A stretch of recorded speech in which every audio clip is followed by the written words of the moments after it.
Linis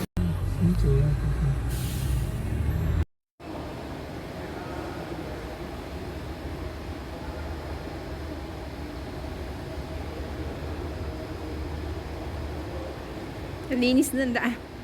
Yan na, may sasakyan na. Yun.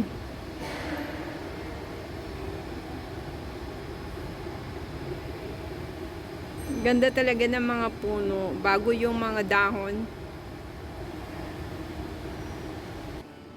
Oh, hindi ko yan kwarto.